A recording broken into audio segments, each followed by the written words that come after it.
Now this is the only one going on. Specifically, but they appear to be predominantly Democratic counties, at least in terms of past voting patterns. In terms of the amount of votes that are potentially out there coming from largely Democrat counties, there are some Republican counties, Floyd, Forsyth, Appling, but they're smaller in comparison to the DeKalbs, Gwinnett's, Cobbs, and Fultons. So what does that tell you when you look at the vote total? That tells you what we have outstanding will likely be leaning Democrat at best. What else? What are you going to be doing the rest of the night? Looking at spreadsheets, trying to figure out what's going to be happening and trying to prepare for what's going to be happening tomorrow, because we do have these close elections. And there's a potential where some of these elections could be within a half a point. So the second place finisher will have the opportunity to potentially ask for a recount again. Is it possible you'll know the answer tonight? It's possible, but it's not likely, especially with the number of absentees we anticipate being counted tomorrow in the larger counties. And how many do you expect tomorrow? We have no way of knowing right now. But we've told all the counties to get their information in to the ENET system, the voter registration system, by 1 p.m. tomorrow. Any surprises in this election? I'm not talking about everything that led up to it. In the election itself, it was a very smooth election. You know, we had a couple of things here and there with Columbia County with their issues the first thing in the morning, but in general, it was a very smooth election. We didn't have any issues. The election night reporting has gone relatively smoothly, so we feel like the counties are kind of getting in the groove, despite the fact we know they're all exhausted. Any idea yet on numbers today, voters today? Yeah. Give me a second. I can look them up real quick. I hate to do it on the fly. We ended up having probably close to 1 million altogether right now. In fact, I'm looking at so far, and this may have all of them, we're looking at 1.244 million votes, which was more than we anticipated, actually. We were looking at, that's today, that's election day votes, 1,244,374. And the absentee by mail so far is at 995,410. And the advanced voting that's been reported so far is 2,054,776.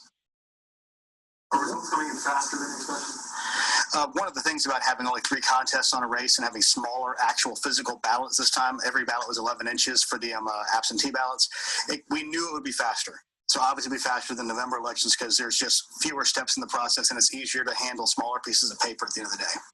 Knowing what you know now, what are the possibilities that there might be some contentious comments made as this vote is so close, just as there was after November 3rd? Frankly, John, I'd be shocked if there weren't contentious remarks made about the outcomes with them being so close. We have a state that is very closely divided amongst a partisan divide right now, but I want to emphasize the point again that Bubba McDonald in the race that most people don't think about today has more votes than both the senators, which shows there's potential that there were Republican voters who chose not to vote for the 2 Republican senators, maybe because of all the contention, but that's speculation on our part. Anything else? And that's it for tonight? I think that's going to be it for tonight. I don't see anything else big happening. You know, the biggest thing we had hanging out there were that really giant tranche of DeKalb County advanced votes. They may load the additional 20,000 tonight. It may be tomorrow, depending on how they have to work through the 2 memory cards they're dealing with. And all that was they sent 2 scanners out to 2 advanced voting locations. And instead of making individual cards for each one, they only made 2 so they could upload one or the other. So they're likely going to have to rescan some of the stuff out of those 2 ballot boxes. And just for our morning folks, do you anticipate any briefings as late as your night's going to be in the morning, perhaps a mid-morning? I anticipate we'll have a mid-morning discussion about what's going to be going on, whether it be here at the election night headquarters or back over at the Capitol, depending. Again, we are happy with the election administration that we saw today. We saw a smooth election rate. We did have some issues potentially in Fulton County that was delaying some of the absentee ballots getting there. There were cars that were interfering potentially with the vehicles that were transporting those. The Atlanta PD was brought in. We understand we don't have all the details yet. But again, this is a contentious time. We want people to, be patient. Know at the end of the day, in every election, there's a person who comes in first, there's a person who comes in second, and it may be your person that comes in first, it may be your person that comes in second. Be kind to those on both sides either way. Understand that you get to live to fight another day. There'll be another election in 2 years. Whether you win or you lose, whether you're Democrat or Republican, we need to learn to be civil in our ability to disagree with one another as we turn the page from the 2020 2020 election to move forward, as these people are going to be the ones governing us for the next 2 years. So thanks a lot, guys. Okay, that's Gabriel Sterling, a Republican in the Secretary of State's office, confirming what we heard from Jordan Fuchs about 15 minutes ago, speaking with Dale Russell, that the majority of the votes that are left out there would seem to come from Democratic counties. This is from a guy who this morning tweeted that he was hoping that people would go out and vote Republican because, in his estimation, divided government would be better. Yeah, we want to bring in our panelist, Lori Geary. Lori, another thing he said that I found interesting was the fact that he said about 1.2 million people came out and voted as part of the election day turnout. Now, Republicans had felt confident that if they reached even 800,000 vote turnout on election day, that it would be a foregone conclusion that there was a million. But 1.2 million, and it looks like these races are not quite going well for Republicans. That is a stunning number. When he mentioned 1.2 million on the day of in a runoff election in Georgia. I mean, if you think about that, that's just an incredible number. And you're right, Courtney. Republicans said if they got to 1 million in overall turnout, they would be sitting pretty. And that's not the case. I don't think they were counting on the fact that a lot of that turnout would be in Fulton, DeKalb, Clayton, Rockdale counties, a lot of the Democratic strongholds. And I think now, we expect probably the Purdue race to flip if a lot of the majority of the counties that are outstanding and the votes that are outstanding are Democratic. It's about 384 vote difference between Senator Perdue and Jon Ossoff right now.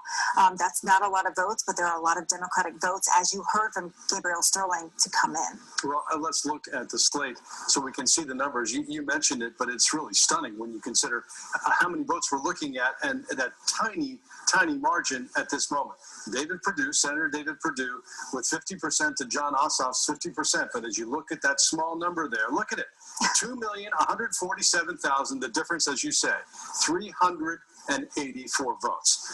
Obviously, it's not going to end up that way, particularly because of what we've been saying about the majority, it would appear, of the votes that are outstanding are in mostly Democratic counties. Let's bring in Barrett and Brian if you guys are ready to talk about this. But first, let's show you the way that this race stands. The race between Warnock and Loeffler. Warnock is in the lead by about 34,000 votes. To you, Theron, I mean, you heard about the numbers that were shared in that news conference with the Secretary of State's office, saying over 1.2 million people voted on Election Day, which was a number that Republicans thought would grant them double victories today in these runoffs. What went wrong? Well, Courtney, I think, as Lori mentioned, 1.2 million people to turn out on Election Day. I think none of us would have probably predicted that the number would be that high. But what it shows, Courtney, is that I just think that Georgia voters deserve a lot of credit, and we really knew what was at stake. And what's at stake is the future of this country. We're literally deciding the future of our country and the future of democracy in this country. And so when you see that number, people definitely were ready to vote. Clearly they were inundated with ads and text messages and calls and knocks at the door. And so I'm just really proud that Georgia voters, quite frankly, just turned out and voted.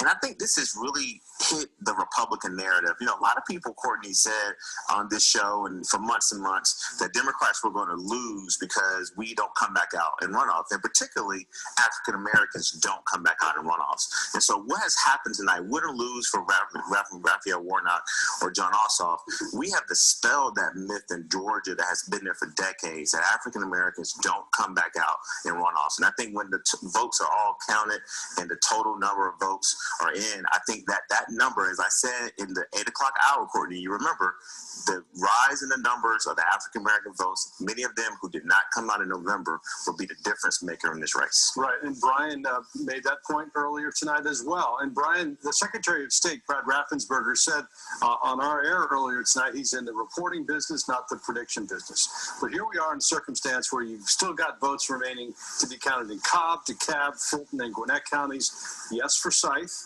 which would tend to go Republican, obviously. But is it too early at this point, 9 minutes until midnight, to say that this is over? I think in the Warnock Loeffler race, we can say that we have a senator-elect with Raphael Warnock.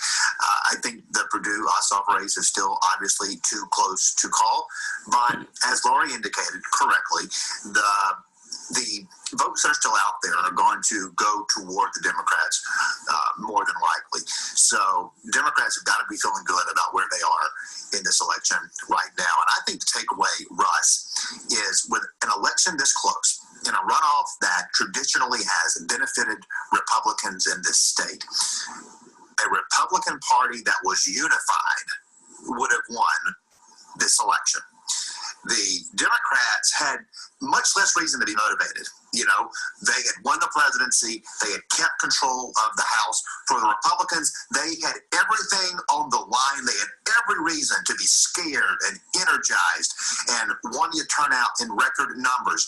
And Democrats, to their credit, even with less incentive, they showed up because they were unified. They stuck together. Republicans have spent 2 months fighting each other.